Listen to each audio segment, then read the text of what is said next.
आज हम पढ़ेंगे क्यूबिकल एक्सपेंशन को। तो उससे पहले कल हमने एरिया एक्सपेंशन पढ़ा था और उसको हमने पढ़ा था del A upon A is equal to beta into delta T, और ये क्लियर होके आया था हमारे पास। ये कितना, del A is equal to beta A upon A के साथ, तो ये आपका ए नॉट माइनस के ए, तो बीटा डेल ए के साथ डेल्टा टी, और इसको हमने क्लियरिफाई किया था ए और 1 प्लस बीटा डेल्टा टी के साथ। और दूसरी कंडीशन ये भी है कि हम इसे एक तरीके से और निकाल सकते हैं कि हमारे पास लीनियर में है ये, अगर लीनियर में हमारे पास कोई वैल्यू है, ये L is equal to L naught 1 plus alpha, और ये डेल टी अगर हम इसका स्क्वायर भी कर देते हैं तो बोथ स्क्वायर, तो ये L square L naught square और 1 प्लस अल्फ़ा डेल टी का होल स्क्वायर, तो ये L square is equal to L square 1 plus 2 alpha del T plus alpha square del T का स्क्वायर, जिसमें से अल्फ़ा स्क्वायर डेल टी का square की value 1 से भी कम है। तो इसलिए ये L square is equal to L square 1 plus 2 alpha del T के साथ, और इसे आप कह सकते हो ए का square is equal to A naught का स्क्वायर प्लस 2, और ये 2 अल्फ़ा की जगह हम बीटा डेल्टा टी भी यूज कर सकते हैं। हमारे पास ये भी मेथड है। और जब हमारे पास ये लीनियर में हो गया, एरिया में आ गया, उसी तरह से अगर हम वॉल्यूम को एक्सपेंशन को करें तो ये हमारे पास कोई भी एक क्यूबिकल बॉक्स है, और इस क्यूबिकल बॉक्स को हमने, इसकी ईस्ट साइड हमारे पास एल नॉट है, इसकी ईस्ट साइड हमारे पास एल नॉट है। हमने इसको टेम्परेचर उस समय टी था, और जैसे टेम्परेचर हमने टी से टी नॉट किया तो इसके एरिया, इसके वॉल्यूम में चेंजिंग आ गया ये, और वॉल्यूम में चेंज कितना आया, ये एल, ये वी से वी नॉट हो गया। तो आप ये कह सकते हो del V upon V proportional del T के साथ, तो del V is equal to ये हो जाएगा upon V is equal to gamma del T के साथ, तो del V is equal to V gamma del T into V, और वी माइनस के, और ये V naught is equal to V gamma del T, तो ये आपकी वैल्यू हो गई V naught is equal to we 1 plus gamma del T. इस तरह से भी आप इसे निकाल सकते हो, और अगर हम लेंथ से ही निकालेंगे तो लेंथ से भी निकल आएगा। भाई L is equal to L naught alpha del T कर दो क्यूब, तो ये क्यूब हो गया, तो 1 plus alpha del T cube, और हमने इसको किया तो ये v is equal to V naught V, और ये 1 प्लस 3 अल्फ़ा डेल्टा टी आ जाएगा, और इसे आप कैलकुलेट करेंगे तो ये 1 प्लस गामा और डेल टी के बराबर हो जाएगा। इस तरह से भी हम वॉल्यूम का एक्सपेंशन निकाल सकते हैं। और जब इस तरह निकल आएगा तो कंपैरिजन करते हैं, तो दोनों कंपैरिजन हमारे पास होते हैं, alpha is equal to beta is equal to 3 gamma. ये तो यहाँ हमें ये मिलता है, ये alpha is equal to 2 beta और gamma is equal to, sorry, ये 2 अल्फ़ा और ये 3 अल्फ़ा, तो alpha ratio beta ratio gamma, तो इन दोनों का रेशियो निकल के हमारे पास आता है, ये gamma is equal to 3 alpha, beta is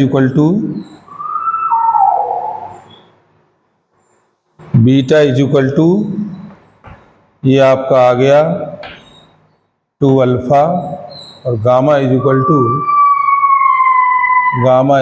to ये आपकी वैल्यू आ गई, gamma is equal to 3 alpha. तो हमें तीनों कंपेरिजन मिला, तो हम यहाँ कह सकते हैं alpha ratio beta ratio gamma is equal to 1:2:3, 1:2:3 के साथ। अब इसके साथ आगे प्रॉपर्टी डिफाइन होती है एक्सपेंशन के साथ। स्पेसिफिक हीट कैपेसिटी, तो स्पेसिफिक हीट कैपेसिटी को हम यहाँ डिफाइन करेंगे, तो ये हमारे पास निकल के आएगा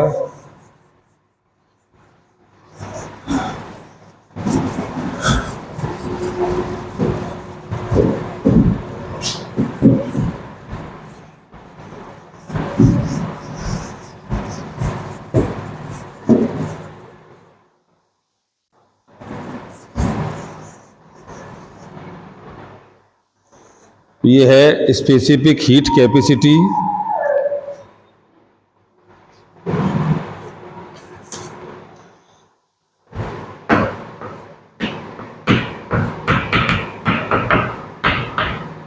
specific heat, the specific of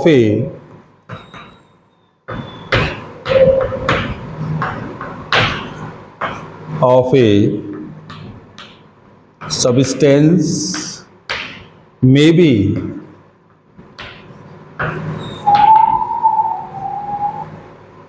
defined as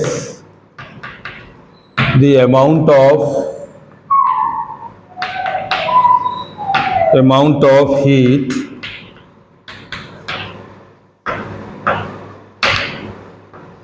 required to rise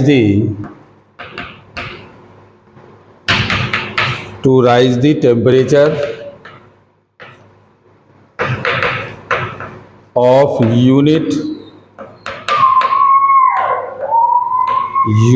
mass of the substance.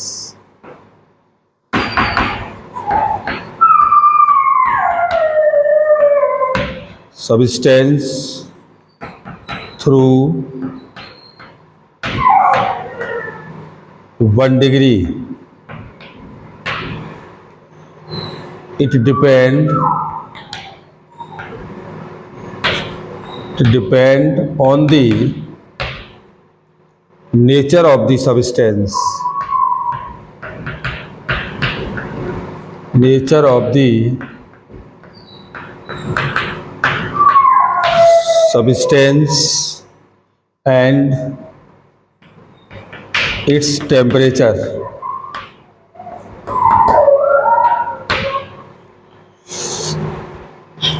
If an amount of heat del Q is needed to rise the temperature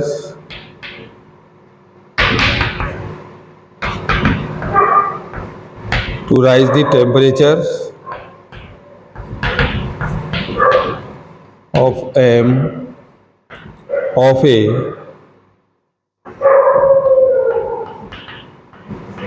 substance through del T, then specific heat given by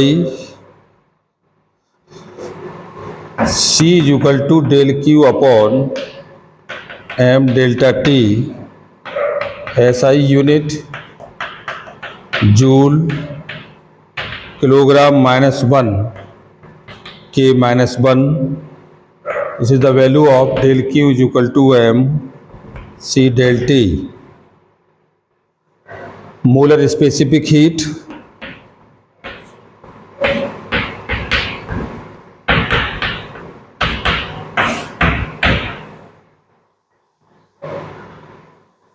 the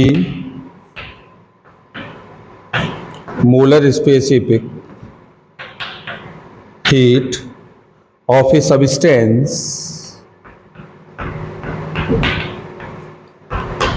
is defined as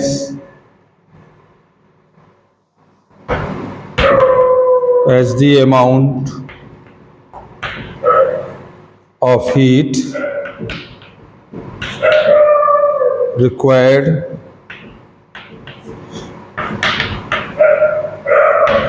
to rise the temperature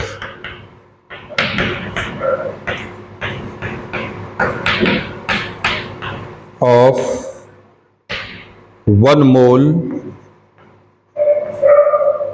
of the substance through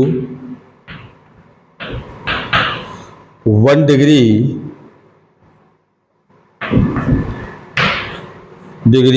an amount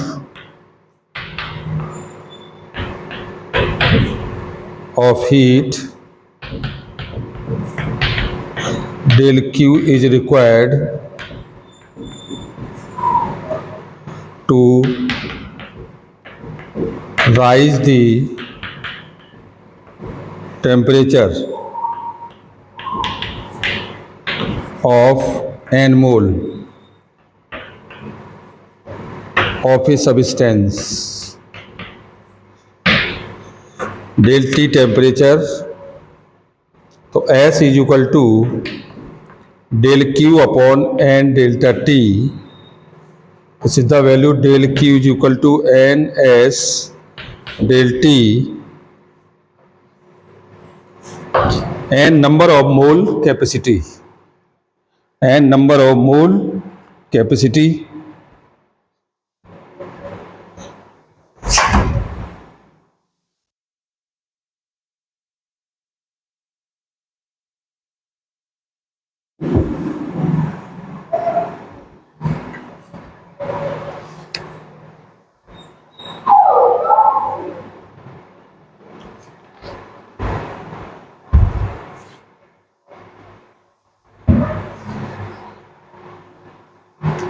अब इसके बाद आता है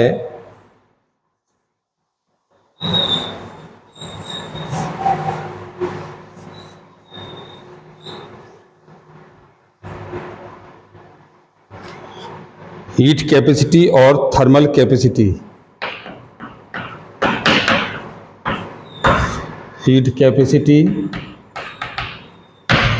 और thermal capacity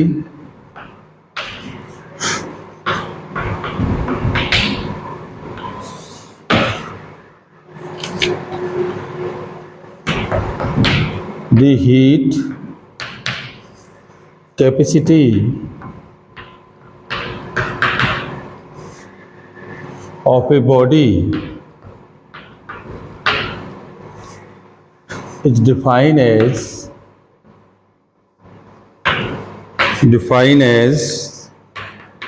the amount of heat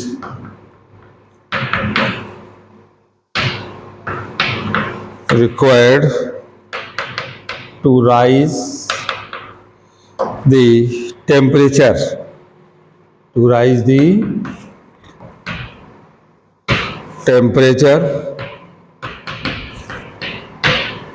तो heat capacity is equal to हो गया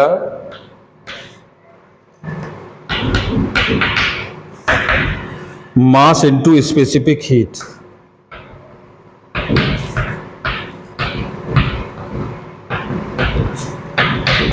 और C इज इक्वल टू आप इसे कह सकते हो M इंटू S के साथ. एक होता है water equivalent,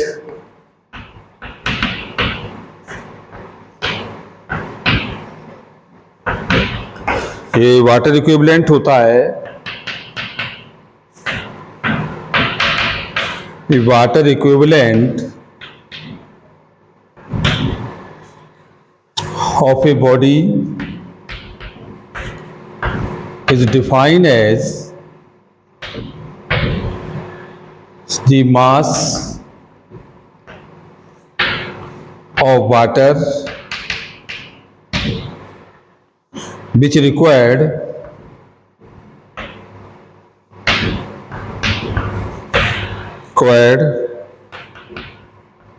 the same amount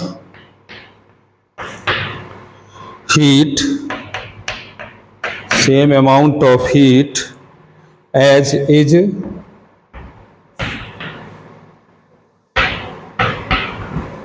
required by the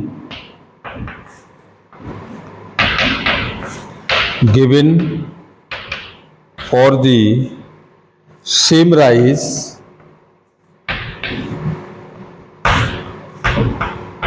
temperature.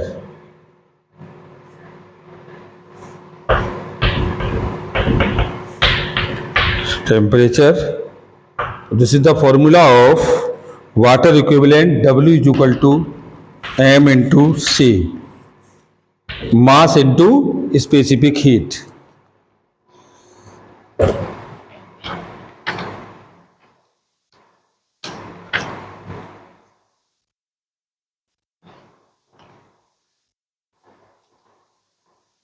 Mass specific heat. और इसके बाद आगे हम आते हैं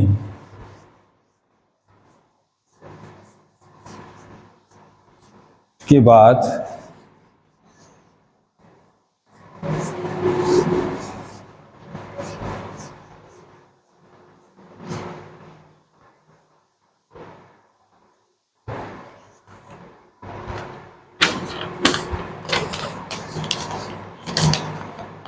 specific heat capacity of water. Specific heat capacity of water.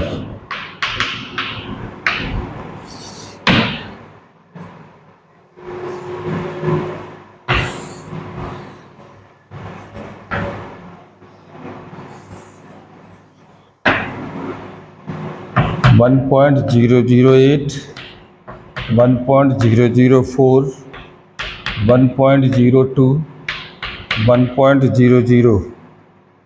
Specific heat, temperature 100.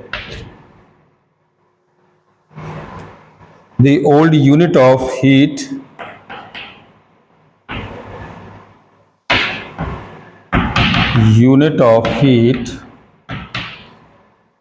was calorie.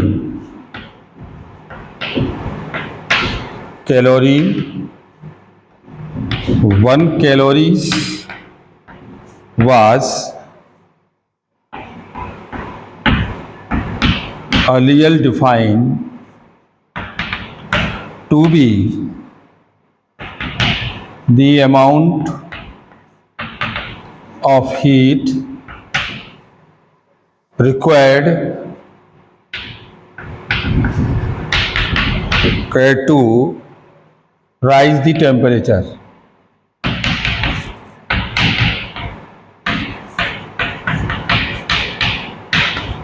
One gram of water, 1 degree centigrade. The variation of the temperature,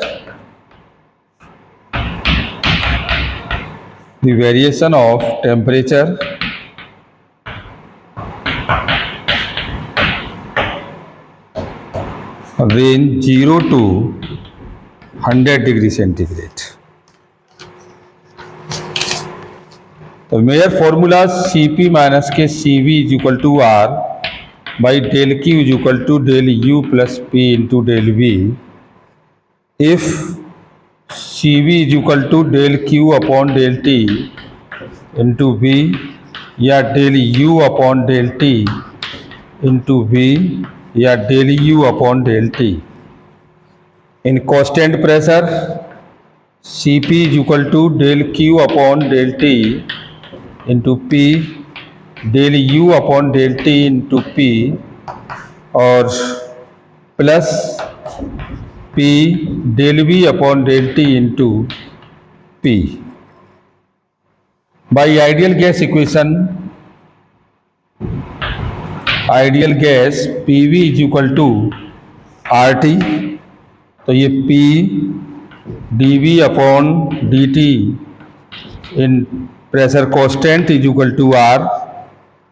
So this is the formula is Cp is equal to Cv plus R. This is the mere formula Cp minus के Cv is equal to R.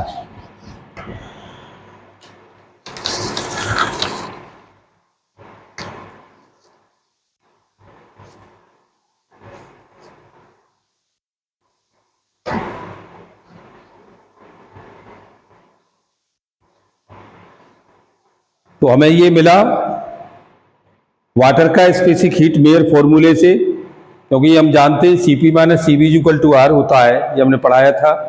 तो heat is equal to internal energy plus P into dV। Volume के relation में temperature का variation किया तो इतना आ गया, ये आगे वैल्यू कांस्टेंट हो गई। और जब Cp को हमने किया तो del Q upon del T into P, तो del U upon del T P plus P into del V upon del T into P के साथ। तो हम यहाँ ये वाली जो वैल्यू हमारे पास है Cp इज इक्वल टू, ये Cv होता है तो Cv की वैल्यू हमारे पास कितनी है, del U upon del TV। तो आप यहाँ कर सकते हो आइडियल केसेस से Pv is equal to RT, तो P इंटू DV यही del V upon del T। इसे आप ऐसे भी कह सकते हो P del V upon del T। तो ये आप देख रहे हैं कि ये वाली जो कंडीशन है, ये वाली ये R के बराबर हो गई और ये आपका कांस्टेंट हो गया। तो Cp is equal to Cv plus R। तो this the Mayer formula Cp minus Cv is equal to R। This is the water molar specific heat capacity. अब यह एक न्यूमेरिकल है और न्यूमेरिकल डिफाइन करता है clock with A metallic pendulum is 5 second fast each day at a temperature of 15 centigrade and 10 second. So this is the define of block of this ocean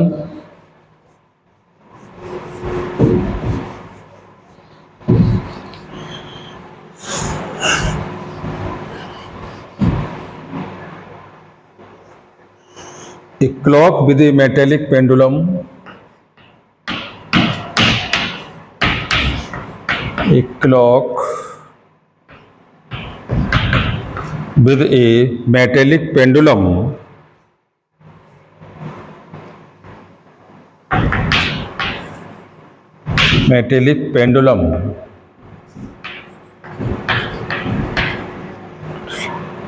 is 5 second fast each day at a temperature of 15 degree centigrade and 10 second, slow at a temperature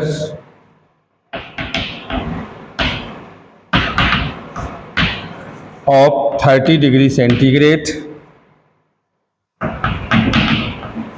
Find alpha for the pendulum metal.